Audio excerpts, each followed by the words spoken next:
Yes, roomies, welcome back to another video and thanks for joining me. So in today's video, we're going to be covering off some things about my ball python's new enclosure, how I'm going to design it and alter it, as well as cover some topics around ball python housing. So if you don't miss out on any of that, then make sure you don't go anywhere, because that's all coming up right after this.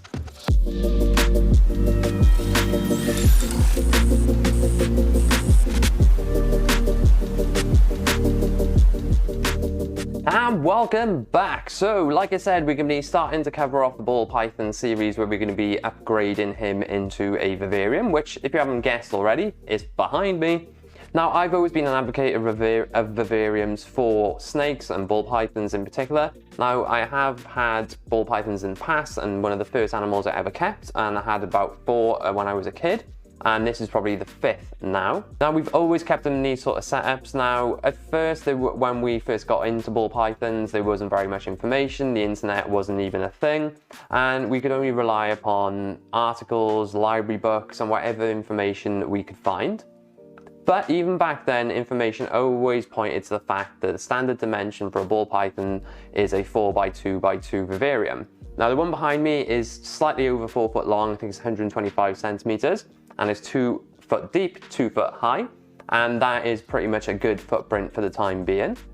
Now this is a special vivarium to me because I used to house some of the old ball pythons in this from when I was a kid, but I am going to make some upgrades, I'm going to make some changes, and we are going to turn this bioactive, so there needs to be some things done. So in today's video, I'm going to try and remove some of the hardware, some of the vents, some of these panels. Now I've got some glass in here, which is 6mm thick glass, which is very decent. But I can't lift it out of the runners, so I've got some runners that I will be able to remove the glass when I need it. So I'm going to remove the runners as well and add some black ones, and we're going to sand this down and paint it black. Now I was going to sand it down and paint it today, but the weather's turned awful outside, so we probably won't get that done in today's video.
Okay, so we managed to get some of the hardware off. I've taken the old heat mat out, and as you can see, I've hoovered the bottom as well, because there's a bit of, well, substrate left and cork bark and whatever was left. But as you can see, those who have wooden vivs and want to silicone them, they don't do too well. So we will be waterproofing the bottom of this before we go any further, and I'm probably going to sand the top of this down just to get rid of any of the dirt.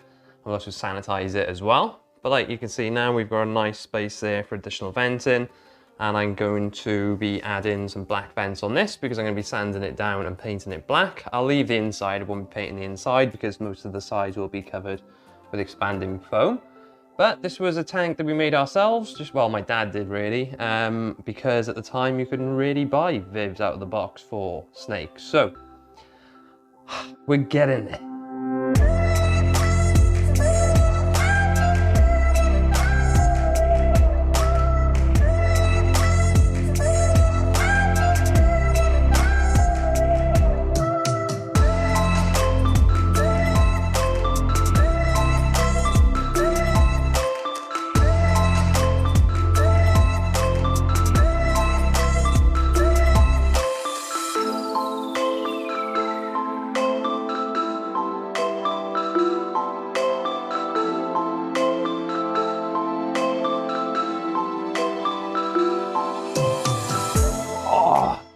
done a lot of sitting on the floor today.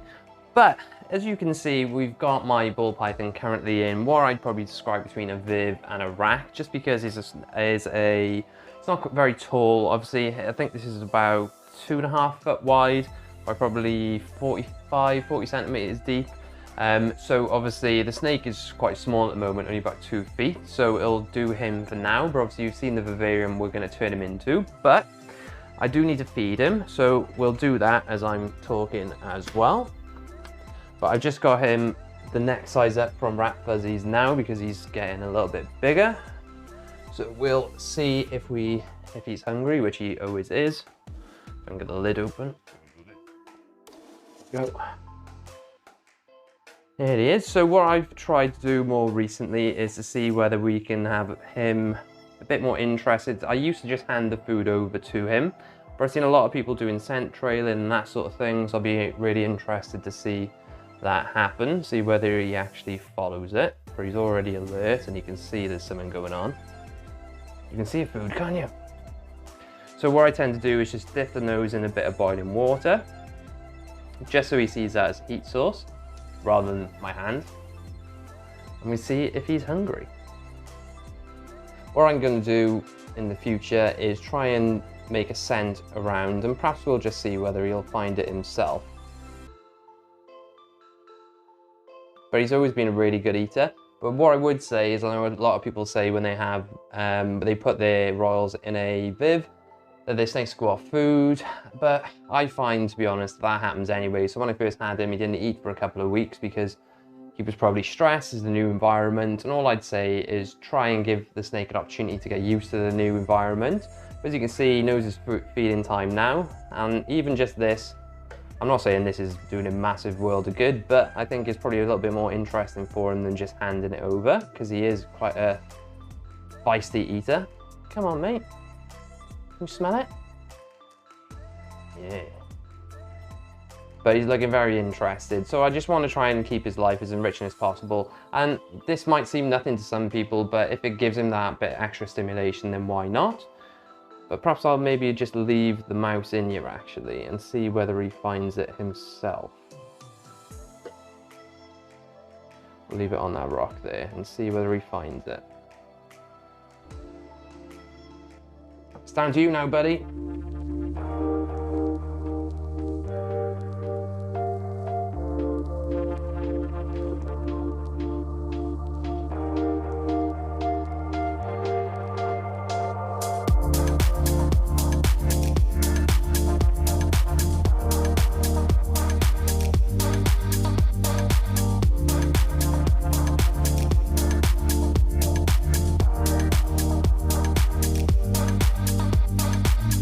From some of the footage you might have seen, it was clear that he was really interested, he was following the scent. And I don't think this is groundbreaking because lots of people do this, but I actually picked this up from a video on reptiles and research, and definitely a good channel to go and check out, and I'll talk to you a little bit more about that in a second. But it's these things, and I think the problem we have with this hobby at the moment, there's a lot of criticism from each other, first of all. Worst of all, obviously, animal activist groups. So in the past, they used to throw out such watered down, fluffy arguments, but things are massively changing at the moment. That some of the arguments they're putting out are starting to become a bit valid, and I think it's down to every single one of us to do something about it who love our hobby. Now, this is something I watched recently, again, on Reptiles and Research, and I'll leave a link for his channel down in the description. Liam is a great guy. I've been chatting to him a little bit recently, and I definitely recommend you go and check out his latest video on enclosure size. And the way he puts it across, I thought was a great way of us looking at the hobby, because we've seen a lot of it in the States at the moment, where states are banning certain reptiles, transport of reptiles, even having reptile shows. There's loads of things happening, and they started to creep into Europe and the UK. Now, there's certain legislations they've been trying to put through here at the moment to limit what we keep. Now, this is because of people fearing for the welfare of animals in captivity, and the argument usually is they're better off in the wild. Now, I think the thing we need to probably realise, and something you probably get from Liam's video, is if we're not looking at how to recreate these natural ways of living, their habitats, their behaviors, then we're going to lose this argument and potentially lose our hobby. And this is not me saying the way that I do it is the right way, because at the moment, as you can see, he's sort of in a rack system with the plan of getting him into a bigger viv, and that's always been the case. There's just been some things, and for those following the channel who know the hassle I had with a Vivarium earlier on in the year. But if we don't start looking at scientific research and what that is pointing us towards, then we potentially could lose our hobby or massive sections of our hobby forever.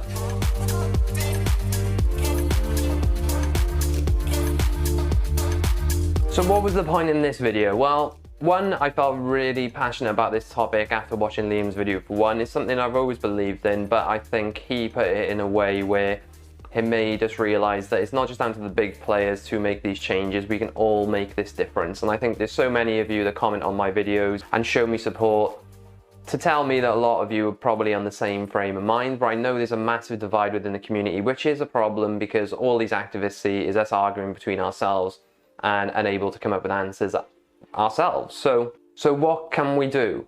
Well, I think we definitely need to stop being so defensive. Like, I know a lot of people will think that what I'm saying is completely wrong, and I completely appreciate that.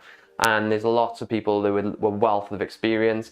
Like I said, I probably could say that I'm experienced and old school in that sense with ball pythons, with, you know, having quite a bit of experience with them in the past. But I haven't come back into the hobby because it was probably, since having him, it was probably at least 10 years maybe since I kept a ball python, and things have massively changed. And I could be stubborn and think, well, I knew better, I knew how to do it originally.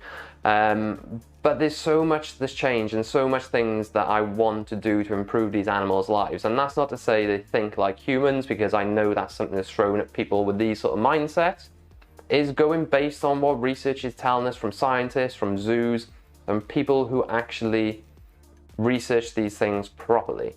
Now, like I mentioned earlier, I'm going to be setting up a 4 foot by 2 foot by 2 foot vivarium for him, but it's not going to stop there. When he's older and I have some more space outside, like I mentioned earlier, I will be looking to probably make a 6 foot viv, or at least a 5 foot viv, because I think he needs enough room to be able to stretch out to even demonstrate normal behavior. And I think a lot of the arguments I see are usually around tubs, that they like to be in dark situations, they feel secure and safe. But if you set up your viv, and I know this from experience, I've done it years ago and we'll be looking to do it now, there's plenty of things you can do to make them feel secure in a bigger viv. Having different options of places they can hide and cover, plenty of things they can interact with in terms of whether that be cork branches, logs. They don't have to be these big, beautiful tanks like some of the ones you see on YouTube. It's just about thinking about how you can improve your animal's life. But I think it's probably time for us all to come together in the hobby and try and learn from each other. We've all got things we can learn no matter what our experience. And I'm not sat here thinking that I know all the answers, because I don't. But I think things are definitely turning for the better, I hope, within the hobby, and I hope to see that people can start agreeing on a few more things. Don't normally talk about these sort of topics because they're massively controversial, and usually I like to stay out with those things, but I think we need to back each other in these things because we could potentially lose our hobby forever.